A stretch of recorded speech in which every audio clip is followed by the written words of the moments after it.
Assalamualaikum warahmatullahi wabarakatuh. Salam sejahtera bagi kita semua. Perkenalkan, nama saya Azura Khairunisa dari 12 IPA 1. Kali ini saya akan menjelaskan materi pelajaran Bahasa Indonesia yang berjudul Teks Cerita Sejarah. Teks cerita sejarah ialah teks rekon yang bertujuan untuk menghidupkan kembali cerita sejarah. Pada teks cerita sejarah ini memiliki 6 struktur. Yang pertama, orientasi. Pada bagian orientasi, pengarang mulai memperkenalkan siapa saja tokoh yang terlibat pada sejarah ini, lalu memperkenalkan hubungan antar tokoh, serta latar, mulai dari latar tempat, waktu, hingga latar suasana. Yang kedua, pengungkapan peristiwa. Pada bagian pengungkapan peristiwa, pengarang mulai menceritakan awal mula terjadinya masalah, serta awal mula terjadinya kesukaran-kesukaran yang dialami oleh para tokoh. Selanjutnya ialah menuju konflik. Pada bagian ini mulai terjadi perubahan dan peningkatan emosi yang dialami oleh tokoh, baik itu kesedihan, kegembiraan, serta kehebohan yang terjadi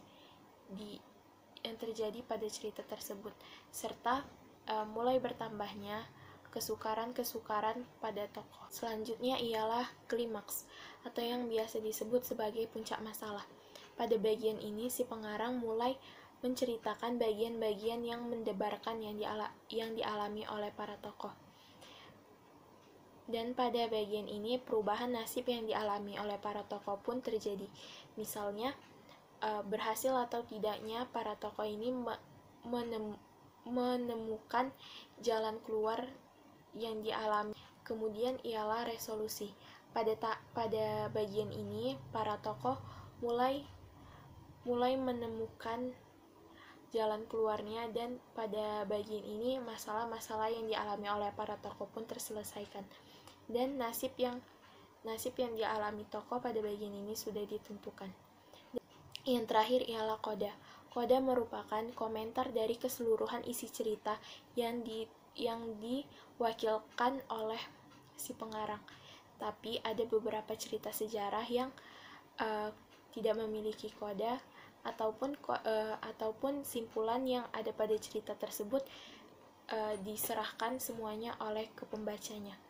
Selanjutnya saya akan menjelaskan perbedaan antara teks cerita sejarah dan novel teks sejarah. Pada teks cerita sejarah, si penulis harus bisa membuktikan hubungan fakta serta kronologis cerita sejarah yang ditulisnya. Paling tidak, cerita sejarah yang ditulisnya ini bisa dilacak eksistensinya oleh para sejarawan.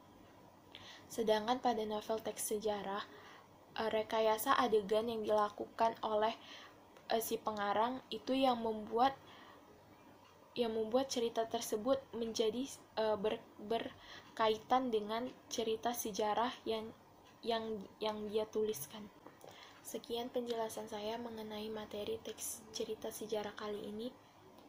Lebih kurangnya saya mohon maaf. Assalamualaikum warahmatullahi wabarakatuh.